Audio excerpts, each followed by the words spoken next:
Welcome y'all to the 4th annual STEM Success Summit. Make some noise, everybody. Listen, I need y'all to make some noise in the chat. I need y'all to put some comments. If you're happy to be here, let us know where you're from. My name is Dr. Nehemiah Mabry, coming to you live right here from Atlanta, Georgia. This is our first one. Make some noise if you're in the building. Look, we got people here in the building, and we have people online, and we're so excited to have you all here. So that being said, we're going to get ready to get things moving, and we're going to pass it to a very personal, in-person welcome to our host right here in Atlanta, Georgia. Let me pass it to Kansas really quick. Y'all make some noise for him.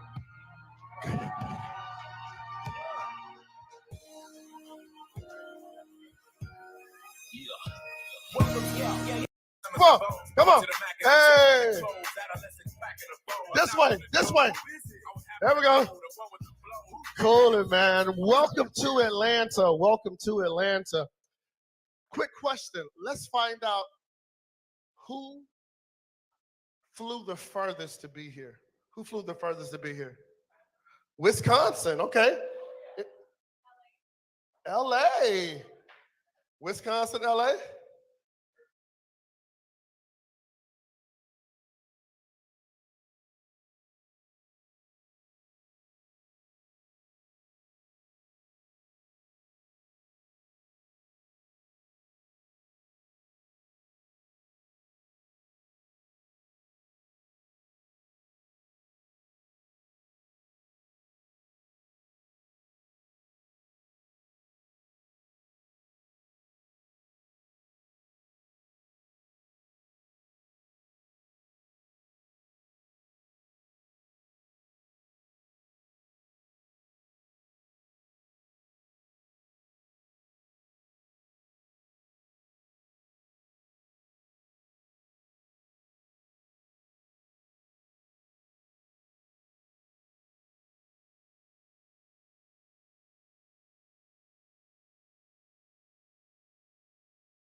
I'm almost like, where's my intro music?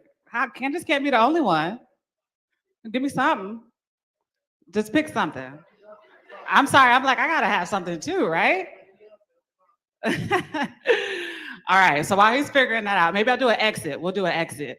All right. So I'm talking to our virtual people that are there on the internet that joined us virtually. We are again so excited to have. This is our 4th time, my 3rd time doing it. And so this year we are proud to be on the STEM Media Network platform. All right. We Black owned, doing our own thing. All right. So make sure that you're logged in. If you're having troubles, please send an email to the team at stemsuccesssummit.com. I'll try to make sure you get logged in. Make sure you're interactive in the chat.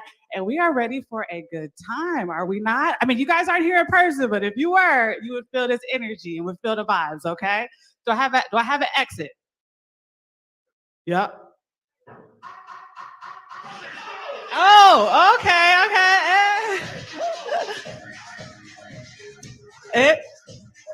All right, we're good. Now here's my friend Stephanie. I can't follow that after that. All right, still talking to our virtual friends, not to our in-person friends, but we have the chat function that's going on right next to wherever you're watching on the STEM Media Network. That's where you can engage with the speakers when you're attending the virtual summits. And then as far as networking outside of the summit, please, and a bunch of the emails that we sent previously, we sent off the Slack invite. So just come into the Slack. You'll be able to interact with the team, any of the people that are, attending virtually as well, and just kind of connect, share where you're from, what your goal is, what your affiliation is, and then we can continue this community building that we want to make the network become, and have the longevity and the lifetime of all the connections that we're doing. Okay, but any foul language, any bigotry, any racism, any of that stuff, you're kicked out. No warnings. All right, so thank you, and please respect each other. Thank you for those guidelines, Stephanie. What's going on, y'all? How y'all doing? We good? We good? So our theme for this year is called Securing the Bag, Securing Your Future. When I say securing the bag, you say? So we're going to be talking about the bag, right? That was for our in-person audience. Virtual, I'm still here for y'all. We're going to be talking about the bag a lot. Now, how many of us have heard of diverse movements that exist out there that, you know, it's a low budget thing? Like, oh, we didn't have the budget because it's a diverse thing. It's an afterthought, right?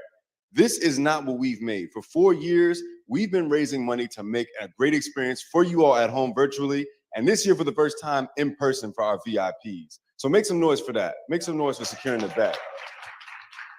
Speaking of securing the bag, I can't leave the stage without mentioning some of our amazing sponsors. Love to give a shout out to MITRE, Regeneron. We have Savvy Real Estate Investors, Fascinate, my own nonprofit, and we have the Kapoor Center also is supporting us. And we have a major sponsor this year, CVS Health. Please give a round of applause for CVS Health for helping us make this possible. So we're gonna kick off a sponsor video. Oh, last sponsor, last but not least, NC State. I didn't forget about y'all. I know y'all joining us here virtually. So again, we're gonna have a video from CVS Health that's playing right in the next few seconds. You. You. You. You. You. You've worked hard. Learning. Learning more. Problem solving. Testing. Testing again. Now, it's time. Time to make a difference. Join the tech-forward company CVS Health as we transform healthcare by making it more accessible, more affordable, and more intelligent. Automation and AI are powering this approach. By using AI-infused neural speech recognition, people can comfortably engage over the phone about their health, wellness, and benefits. We're also using AR and VR to deliver advanced training for our specialized pharmacists on services like pandemic response and medication management, and to enable remote or homebound patients to access counseling and other health services. We're advancing robotics with RPA technology to power pharmacy services and for faster prescription fulfillment, including customizing medication packaging to customer preferences. Our professional advancement and leadership development opportunities will empower you and your career. It starts here. You. You. You. It's time.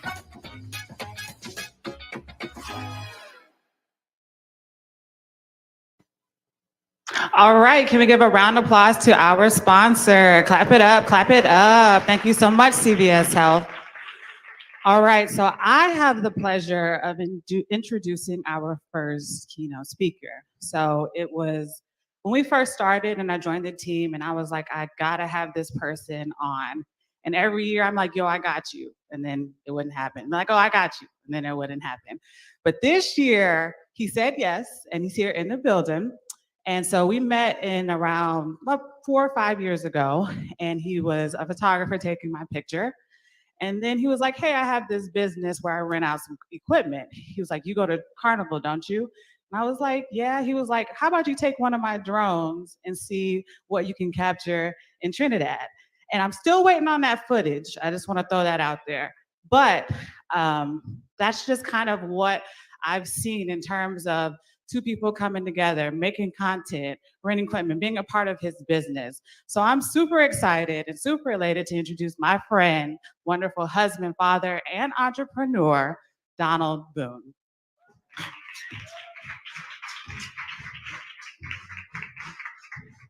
Three-time founder, self-taught coder, and BizTech leader with over 13 years of startup and Fortune 100 experience, Donald most recently led a team of Amazon's B2B marketplace responsible for scoping, building, and scaling new solutions. He's now taking the same skills honed at the world's largest e-commerce marketplace and building the world's next billion-dollar startup, BoxedUp. At BoxedUp, Donald leads a 6-person team focused on reimagining the B2B production rental industry, the same industry led by companies like Netflix, Amazon Studios, and Warner Brothers. Similar to Uber Eats' business model, Boxed Up operates as a platform connecting local shops to customers in a seamless checkout experience. Welcome to the stage, Donald Boone.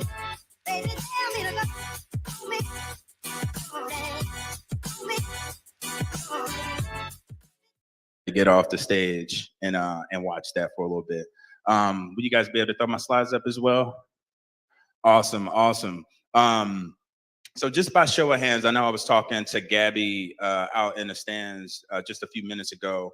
Any entrepreneurs in the crowd at all? Awesome. And if you guys could also monitor the chat as well, I definitely want to make sure I cater this talk specifically to the audience. I'm assuming folks are engineers, but any engineers here as well? All right, dope. So a couple of engineers. So again, Donald Boone, 3-time founder. I'm the CEO of Boxed Up. The way I like to explain it, it's like an Airbnb, but for equipment. So to make it super simple, we connect people who own stuff for people that need stuff. So Corey used a perfect example about a drone. You need a drone, you need a camera, things of that nature. So everything that these photographers and videographers are holding, you can also rent on our platform as well. So I'll jump into exactly what that means, exactly what that looks like. But you guys also have an amazing roundup of speakers as well. I see some folks talking about real estate, some folks talking about crypto. You got Sister Science coming in later. So I did a little bit of research. Combined, over 530,000 Instagram followers across all of those people that are speaking. I only account for 2,000 of them. So you won't be hearing how to get Instagram followers during this talk, but I do think I have a couple things to talk about. So I mentioned this already, but I lead a team of 6. That team is throughout the country. So 1 person in Orlando, 1 person in Phoenix, 3 people in Seattle. Not pictured in this picture as well is Kelsey Glass, who is out of Washington, D.C. So really, honestly, humbled, honored to lead a team so talented and have customers like this as well. And then what I did early on was find some problems. A lot of people like to talk about the solution. Let's talk about what you're building. It's super sexy to kind of own and run a startup. But the key piece was finding some problems. So the industry that I'm in right now, we're really targeting, think about Amazon Studios, Netflix, large production companies, Warner Brothers, and they do everything old school. Zero price transparency, meaning if someone wanted to rent a camera from a rental house, they really have no way of knowing exactly how much it costs, if it's available or not. And it's a super complex industry. So we built a solution. So we're, again, a platform to connect those people who own things with the people that need things. And even along the way, found some people to give us some money to do it. So raised a little over $2.3 million. And I say that honestly, I've never seen money like that before in my life. So I'm from Seat Pleasant, Maryland, Prince George's County. My mom still lives up there. Humble beginnings. We had a 2-story home, grew up in a bunk bed. So, seeing numbers like $2.3 million, I honestly didn't think that that was something that I could ever do, that I could actually ever achieve. And a lot of people sit back and they look at the story and they see where I came from and they say, well, it kind of makes sense. You spent a few years at Amazon, so of course people would give you money. But I'll tell you, the entire process was a labor of love almost from the jump. So I want to take you all back where I started. And please, as I walk through this entire journey, there are a couple of pieces that I want you guys to key in on. Mechanical engineer. I started at a very sort of technical organization, pretty traditional path. I had a few internships throughout college. I worked for Shell Oil Company, Chevron Energy Solutions in Pasadena, California. And then I worked in Fairfax, Virginia. So throughout this entire time period, I was always trying to figure out exactly how I wanted to make the change. So as I understand it, a lot of people are also trying to figure out, how do I make the jump to the next industry? And then when I would get to that next industry, I still wasn't happy. So just watch out for the pieces in the time periods where things weren't going exactly the way I wanted to. So the year was 2015. This is me pictured. It was dope. I had an office. I was a company man. I got a button up. I would wear suits and ties. I had a 3-person team. It was cool. I was even selling out so much, I didn't even have facial hair. So that's how much I was committed to the cause. I was like, I will be the exact replica of the executive that ExxonMobil wants. I'll do whatever it takes. So I started working in 2009, and I just knew it. I said, I'll be a VP, I'll lead a team, and I'm gonna one day, I might even be the CEO of this company. That's the way that I thought. And honestly, entrepreneurship was something that I did on the side. So I do real estate, I do stocks, but I always figured out, even if I got to sell out a little bit from my perspective, I'd find a way to make it work. But then I started getting a little bit upset about where I was, and I started doing some math. I said, if I need to, let me go back. If I want this real estate thing to take off, and if it's ever going to replace the income that I'm making at ExxonMobil, I'm going to need 100 doors or 250 doors. I'm going to need a lot more cash flow in order for this business to ever make sense. So the math wasn't math, and it really wasn't making sense on how I was going to take these side hustles into something. So I said, you know what? I got it. I'm going to launch a business. So I did something crazy. I took out a loan against my 401k. So we're talking risk. I said, you know what? I don't have a lot of money in savings, but I do have some cash somewhere that I think I can get access to. And I paid a company to design and build an app from the ground up. This is 2015. It doesn't seem revolutionary at all right now. But in 2015, things like this didn't exist. Uber wasn't around. DoorDash wasn't around. Postmates wasn't around. Or they were really, really young. And I was like, you know what? I'm going to do it. I was a solo founder. I'll figure it out. So I was driving around to all of these restaurants in Houston and in DC. I was begging these restaurants to cook food for me. I take pictures of the food. I load them up in the app, and I said, I got it. I'm going to get the pictures in the app. They'll be able to both order and pay all within the platform. We made it look pretty. We prepped. 6 months later, Uber Eats drops in Houston. So I walk into the restaurant. I look at the flyer. I'm just like, oh, there's no chance me as a solo founder is going to be able to compete against Uber Eats. But I still tried for a little bit. But at that moment, I had a decision to make. I'd put in all this money into it. I'd spent about $100,000 from that 401k on this business. Do I quit or do I keep going? And I think that was the first inflection point where I figured timing is everything. You got to be a little lucky as well.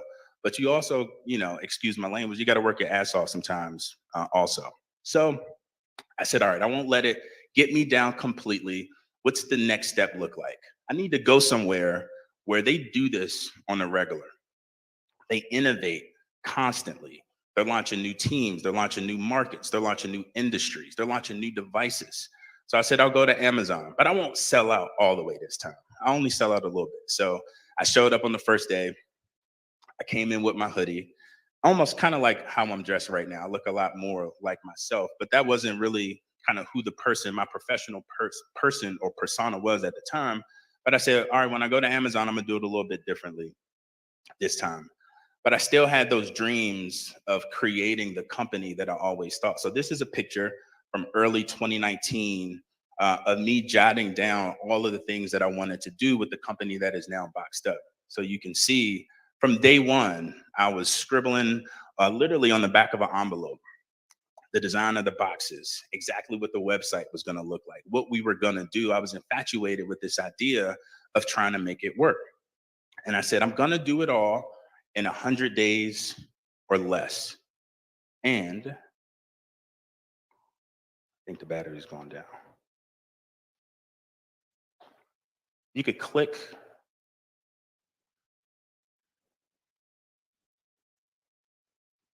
Oh, there we go.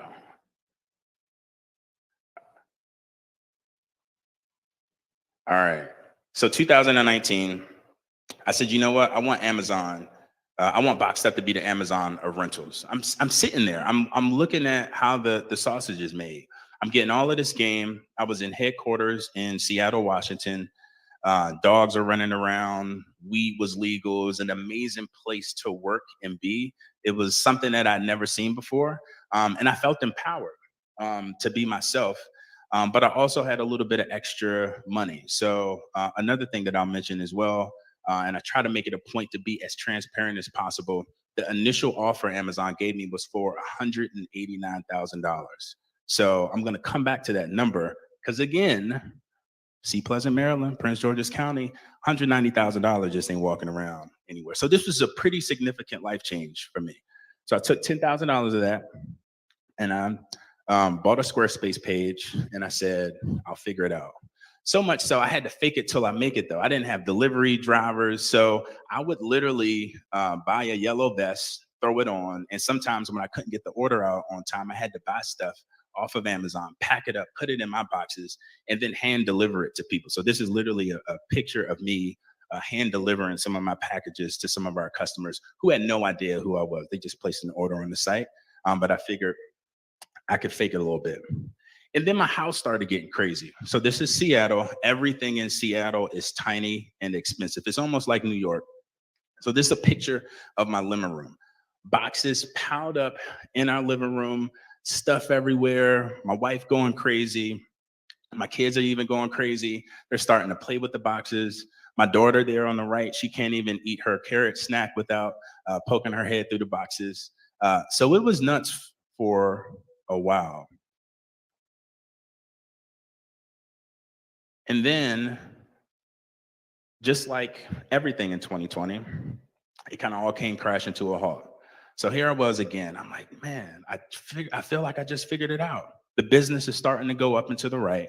And then COVID happens, something that we couldn't have predicted. And I put this chart up here. The orders were never insane. But if you look to the far right of the chart, I know the numbers are small. There are a couple of months there where we got 0 orders. So I went from doing a decent sized business, I'd at least send out a couple of orders, to nothing. So months would go by where absolutely nothing would happen. So I said, I got a couple of decisions to make. I can feel bad for myself, or I can figure out how to make it work. So that summer of 2020, I taught myself how to code. Again, I'm a mechanical engineer.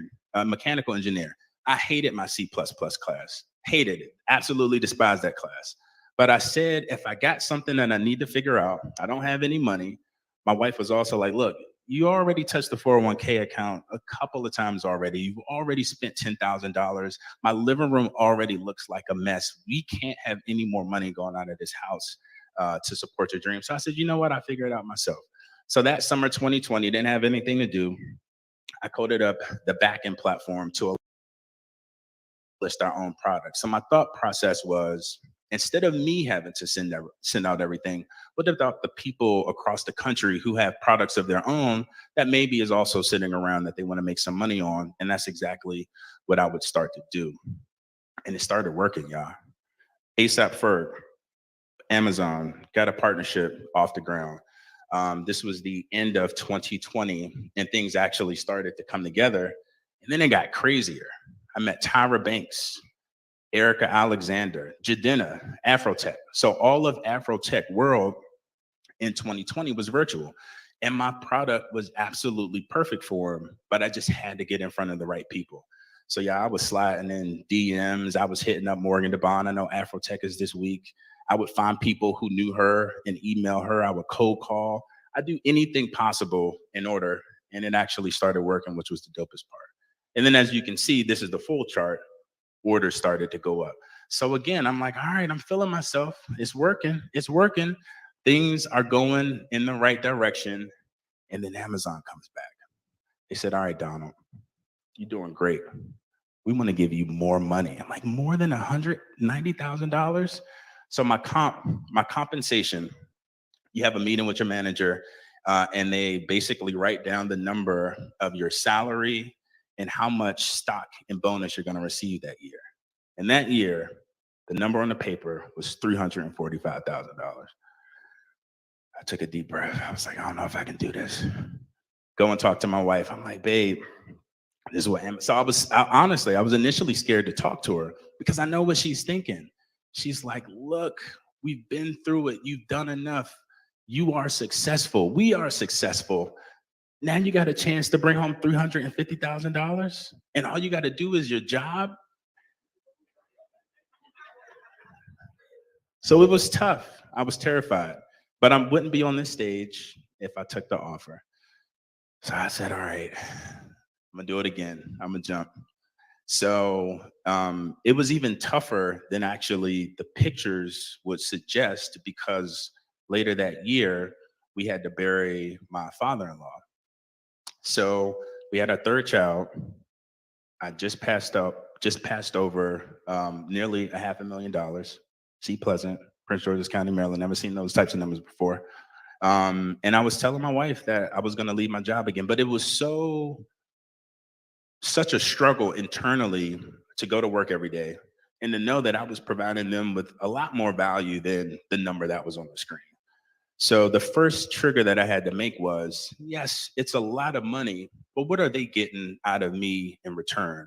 What projects am I leading that nobody else can do? What do I know about their systems, about our customers, about these projects, about the staff that nobody else does? So then I said, you know what? I'm a lot more valuable than that number. So even if this thing fails, I can always come back.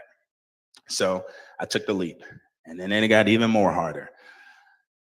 Over the next 6 months, I went on this fundraising journey, and I pitched over 100 people in the course of about 6 months. So you'll see a lot of sort of news flashes. This person raised $5 million.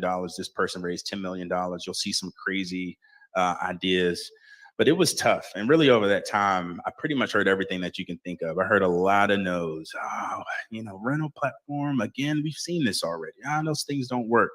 Well, won't Amazon just take you out once you're successful? Well, VCs would also say you're a little too early for us. That's just a code word for, we don't really like your idea that much. But they told me anyway. We don't invest in solo founders. I'm like, look at the FTX dude. He just killed it in half the industry. I think $158 billion of value in the cryptocurrency market, just from that company's downfall alone. Come back when you have more traction. And I think the part that hurt the most is that the friends and family who saw me working so hard were also the ones like, man, I know Donald, man, but this is like your third thing. You're like the thing guy. Like, you just continue to do more and more things, so we don't believe you. But I was also running out of space. So when I left Amazon, I wasn't no longer making an income, and we could no longer afford the Seattle home that we were living in. So I was in my mother-in-law's house in South Carolina. This is her garage, boxes piling up. I'm literally running a company out of a garage in South Carolina, and it was a zoo, absolute zoo in there. And I thought about it. Should I quit? You know what? I feel like I made it long enough. I did it. I proved to myself I can survive at ExxonMobil. I can recreate myself. I can survive at Amazon. And I've done the startup thing for a bit. But then the first break started to happen. $100,000 grant from Google. I had $8,000 left in our bank account at the time that check cashed. So it was transformational for me. And then the orders started to pick up again. And then Revolt Summit happened, $10,000. People started to feel the momentum. And then I got a call. South by Southwest wanted me to pitch, boxed up. Flew to Austin, took my co-founder down. We were able to pitch South by Southwest. And I think the pinnacle moment of it all came to a crescendo. $2.3 million raised in an article in TechCrunch. And you know what picture they used? They used the picture that I hated of me in the garage in South Carolina. And I didn't pose for that picture. That was literally, I was getting ready to run the UPS. And I was just tired. I got my niece's graduation shirt on. I got some flip-flops. You can see them in this picture. And that's the picture that ran to TechCrunch, which I always thought was funny. And then we relaunched our platform last week in LA with the entire team and also a growing family. So if you're thinking it, yes, I'm always tired. I'm always exhausted with all those kids. But now we have a new platform, and we have a new model, and we have a new industry. And now it's one of those times where 2 years from now, I'm sure I'll be on the stage somewhere, and I'll either be telling folks about how great it went or about how this was one of those times where it was just another period where I had to pick myself up again. But what have I learned as I look back and reflect? I think the biggest key is you got to enjoy this ride. You'll get high, you'll get low, and there will be moments where you'll say to yourself, this might not be worth it. But the question that I always come back to, if I give up now, will I be more upset at myself for not trying? Or will I be more upset at myself if it failed and if it didn't work out? So I always have that mental model for my decision-making process. And then I mentioned this to Gabby when I first walked in, but you gotta do it scared. I'm always terrified. Big meetings, big pitches, big presentations, negotiations with the co-founder. Every moment has a piece of it where I'm unsure in both myself and both the future. Some days I wake up like, yo, this is stupid as hell. What are you doing? You are wasting your time, but you still got to do it anyway. And if you're not uncomfortable, and that moment of being uncomfortable can be anywhere. It was uncomfortable with me leaving ExxonMobil to go to Amazon. We moved from Houston to Seattle. Prior to going to Seattle, I had never met anybody who ever lived in Seattle. So that was even a new thing for me. So just make sure you do it scared. And then what's next for Boxed Up? I still wanted to be the Amazon for rentals, but after we expand our product and our features, we want to go into some other industries where they also rely on rentals quite a bit. So if you don't, maybe you don't realize it, but if you're ever driving down the highway and you see those big construction cranes and those all that heavy machinery, they own almost none of that stuff. All that stuff is also rented as well, and they're renting it from folks like United Rentals, Herc, so on and so forth. And then one day, I think you'll be in a jet ski in Mexico, and you'll be able to whip out your Boxed Up app and rent that there as well. So that's the bulk of what I wanted to talk to you guys about. I want to say thank you, but most importantly, I want to open it up for questions. So I can dive in pretty much anywhere. As y'all can see, I'm pretty much an open book. Try to be as transparent as possible. I can talk specifics about fundraising, transitioning into big tech, how to balance both family, work, leadership, negotiating equity splits.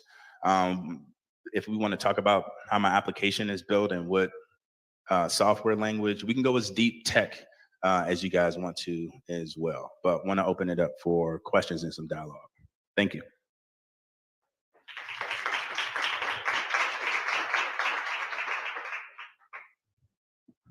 My man right here.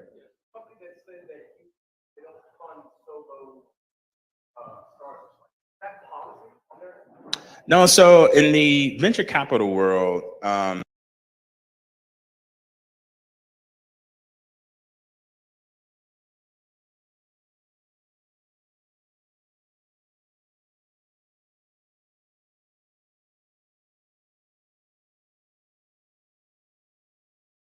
hood on, you're like, all right, well, let me, get on the other side of the street, or maybe let me, pull my person closer. All you're doing is matching a pattern and say, all right, well, that looks like this, so this might mean that. And VCs are no different. So when they go out and they're trying to assess the person across the table or the person on the other side of the screen on whether or not they want to invest in that person, they are trying to actively figure out, does this person fit in the mold or take shape or look like someone I've seen successful before? And inherently, I don't think that any of that has to do, I won't say any of it. I don't think most of it has to do with race or anything against me personally. They just ain't seen a black dude with a beard and a hat on build $1 billion company before. So then they start looking for things to say, well, he's by himself. Can he really do this? Yeah, he worked at Amazon, but I don't know. Yeah, he's an engineer. So then they start finding reasons to say no. So I think that's just an example of one of those times where they said no. I think the second thing is it is really hard. So I'll say, I was a solo founder. I ended up bringing on a co-founder to help out throughout kind of the hard times and to bounce a lot of those sort of key and early decisions off of. And it's difficult. So it is extremely hard to kind of get something off the ground. So I don't necessarily think it was policy. They definitely have solo founders, but there are people who just say, look, unless you got a team, we can't cut a check to you. It's just not going to work. Dope. Okay, cool. Okay, so Brittany asked, how can you get better at negotiations for high compensation packages, especially as a woman in tech? Yeah, so this is a good one. First off, I'll say negotiations, especially for women, tend to undervalue themselves and feel like they need to be overqualified. And the only reason I can say this is because I talk to my wife about this all the time. So she works at Microsoft, and we were talking about her initial compensation package. And I'm like, yo, you need to ask for more. I know some dudes that are asking for, nearly double of what you're asking. I think the key is understanding your value. So I mentioned that on that one slide, they were paying me a lot of money, but relative to actually what I was delivering, it actually wasn't that much. So I think the key is understanding your value, and especially if you're coming from another industry and you're trying to break into tech, you got to know the language. So I think the biggest key that I would coach people on, I led a recruiting team at North Carolina A&T where I graduated from, to get those students into Amazon, was how to translate your skills at whatever job into that industry. So for example, tangible example, tech has program managers. You'll see a million program managers. Well, all that actually is just a project manager. A program manager is a project manager. So how can you reword your resume to fit into the box that people can recognize, that people can pick up on the pattern and say, I've seen that before. This person can deliver these projects at these levels. You got to benchmark against what other people are getting paid in other industries at other companies. I say the third thing, you got to know kind of your scenario and your surroundings. So right now is a difficult time. Tech companies are laying people off. So you don't have as much leverage as you would have had historically, even 6 months ago when it was pretty, almost impossible. So if you upskill yourself, make sure you got the right skills, translate your experiences into your future roles. And then I think the last piece that I'll say is know someone on the inside. Every company works a bit different. Amazon, Microsoft, Google, Facebook, they all have a different thing that makes them tick that they're specifically looking for. And I would always get so upset when I would meet people and I would tell them like, yo, let me know, I can put you on. They'd be like, yeah, I already filled out the job application. It's already in there. I'm like, no, please let me refer you, because then I can tell you exactly how you need to apply, where you need to apply. I can email the person who's likely going to be looking at your resume.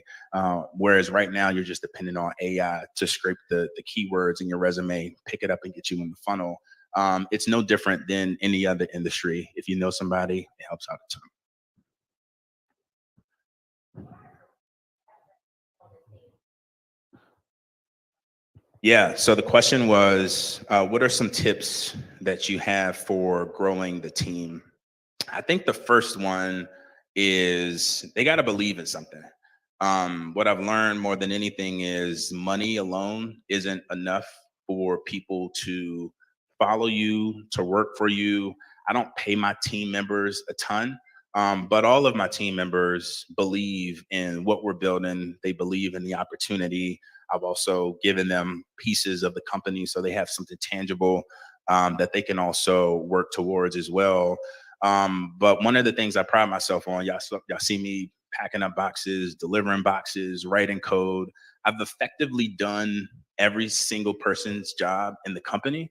But what that does is that gives me a perspective to know exactly what I need to do. I am by far not the best coder. I suck at coding actually, but I know how to do it. So now I know enough to know when I need a talented coder, I know exactly what to look for, what database structures, what kind of application are we going to be building, what language are we going to choose? If we choose this language, will that impact our ability to hire other engineers who don't write in that language? The answer is yes. So knowing those things, just knowing a piece of what my other team members are going to be responsible for doing, helps me better recruit them. And then I'd say the second thing, I never consider myself like, hey, Donald's the CEO, his way goes. It's really a culture of everything is open. I'm transparent. I always tell my team, I'm not right. I never know the right answer, but I can almost guarantee that I've thought about it almost, if not more than everybody in the room, because I live in the business. But I encourage them to say, if you think something's stupid, if you don't like something, if you disagree with something, if you think we should go into a different direction, do that. So we've built a culture that's foundational. We borrowed a lot from Amazon and some of my days at Exxon to say, here are the things that we're looking for. Here are the types of people that we're looking for. And these are the only people, good humans, that we're going to hire. So now we've got a culture where it'll be a lot more easier to do that.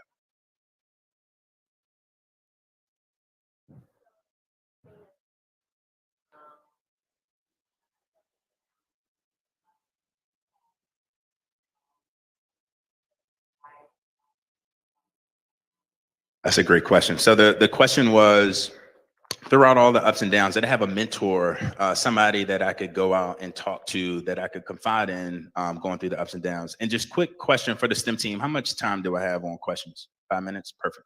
I honestly wish I did. I did not, and I think one of the more difficult decisions was my mentors. I had a mentor at Exxon. He was an amazing VP at Exxon. But when I would bring him, like, I got this crazy idea, I'm gonna do this crazy thing and take some money out and take this risk, he's like, nah, that ain't it. You need to be stashing as much money. The company matches. What are you doing? So what I found is that the mentors, at least from the companies that I were working for, weren't actually trying to do the things that I was doing.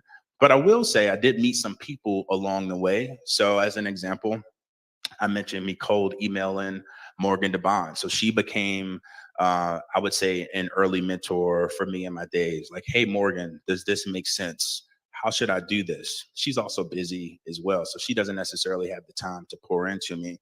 So I would say I wouldn't say one person or a small group of people. I would say over time that I've learned to kind of just pull from a number of people throughout that process. And I say the sad part in tech, and specifically in startup, there's a very small community specifically of Black people, Black males, Black females. So it does make it difficult to find people that you can resonate with, that understand you, that understand your past, that can help you, but also have the time, because the majority of us are also in the trenches building our companies as well. So one of my hopes is, if Boxed Up is successful, that this will go on and I'll actually have the time and the energy to be able to pour into other people as well.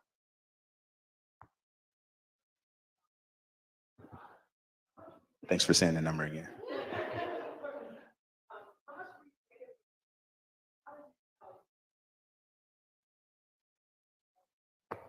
Yeah, so the question was, you turned out $345,000. Was your business making $345,000? Effectively is the question. How did you know that it would project? The answer is no in both areas. So what I've learned too is the salary is one thing, but the value and value creation is another. So it's this odd thing especially in venture and in startups. They're not necessarily investing in how much money you make right now, but they're investing in valuing your company on how scalable or how fast they can grow. So a lot of times you'll see, just take NFTs, for example. I think the company in charge of in the crypto, Armand, I think is his name. He'll know these things a lot better than I do. But the Bored Ape Yacht Club group, they went out and raised $1 billion from A16Z. But I can guarantee you they weren't making $1 billion, but there's value in the future that they're projecting. So I had to take a risk to say, no, this business cannot yet support $345,000 salary for me. I took a pay cut to zero, and then I bumped my pay up to about 90K. And then now I've only bumped my pay up to about 120. So I'm still not even close to what I would have been making, but my business is valued at more, even though it does not print or make $350,000. Well, annually might be differently, but it doesn't pay me what I would have been paid on the open market. But I've created enough value that now my total value, if I look at just my business as an asset class, it's actually worth more than what it would have been, or worth more than what my cash would have been, if that makes sense. My whole story is just being crazy and betting on myself. One more quick question. No, I live in Atlanta, 25 minutes up the road, but I'm in LA a lot.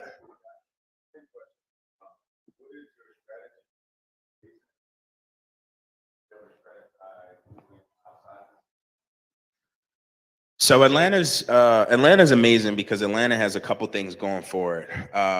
Would I move out of the city? I'll answer the last question first. Would I move out? I'm always open. So for me, I've lived in Miami, Houston, Virginia, Seattle, almost moved to Denver. I'll go wherever the bag is. Like wherever there's opportunity, I will go and I will move my whole family. But the cool part about Atlanta is not only is tech here, Black people are here, community is here, but production is here. So if you wait until like the end of all of those like Disney movies, right at the end, you'll see the Georgia peach and it'll say made in Georgia. So much is done in Georgia in addition to LA. So our strategy specifically is where are the production hubs? Maybe I don't need to be there, but I need to have somebody who is there, who can get there quickly, and then I can enable them. And then I'm not the chief of everything, right? Like, hey, if you think that there's something that makes sense for us to go and spend money and get behind, go and do it. So my co-founder is in Seattle. He pops down to LA. I was just in LA last week. I'm there all the time, but trying to play the sort of the dual city thing. All right, that's my time. Oh. Real quick, we got one more online. We're just gonna show some love. We got one more quick 10-second answer. Due to layoffs and freezes right now, can you give just really quick 1 or 2 points on how someone can pivot from like a banking background, financial background into the tech, stand out in tech? Yes. Short answer is yes. The second answer is a little complicated. You can pivot, but you got to look at which companies are performing well during this time period. And right now, the tech companies outside of like Apple, Microsoft, stable. But what I imagine that a lot of people will probably pull back. They'll hold the money tight, and then they'll try to figure out how long it's going to take to get out of this recession, and then kind of plan and coast. So I'd say if you have a stable job right now, it makes a lot of sense to kind of de-risk yourself a little bit, but then build up the skills, because it's not going to take forever, right? And I think be opportunistic. I think there'll be opportunities for people to invest, getting into some different assets at some depressed prices right now. So I'd probably be thinking that way more than like, I'm going to use this opportunity to jump ship, because they typically hire the salespeople first and the people that just got in the door first. Right. But if they're laid off or whatever, build up the skills would be one of the things you said. Start building up the skills. And if they're laid off, yeah, I say if they're laid off, build up the skills. I think the second thing a lot of people weren't willing to do that I did was move to where the tech companies are. So people weren't moving to Seattle. I will move to Seattle. Where you need me at? Seattle? Cool. I'll go there. So you got to do whatever it takes. So that would be my advice. Y'all show Donald some love. Thank you so much for kicking us off online. Show him some love in the chat. We have just had our first official main hybrid session. So what we're about to do right now is transition. For those of you online, we're going to go off as soon as I get finished talking. The DJ is going to play us off for about a minute. You all have some virtual sessions you can attend right here. We got some in-person sessions. Of course, you all can access the virtual sessions at your own time as well. But we're going to keep it rolling. Is that cool? Is that cool? One more thing. Donald has one more thing to say. Come over here. He's going to say his email. He's going to say his email real quick before we get off. And go into our first segment of workshops. How can we stay in touch with you? Yeah, Donald at Tryboxedup, TRYBOXEDUP, tryboxedup.com. And it's just my full name on Instagram, Donald T. Boone. I meant to have my LinkedIn QR code, but I forgot. You good. And now you're going to hang out a little bit. VIP. All right. So VIP, y'all get to spend a little more time with Donald, ask some questions offline. All right, y'all. We'll see you back at our closing main session at 5 p.m. Eastern. And that's going to be hybrid, online as well as offline. But right now, we're going to go to our first segment of workshops. DJ, can you go ahead and take us out into this next segment?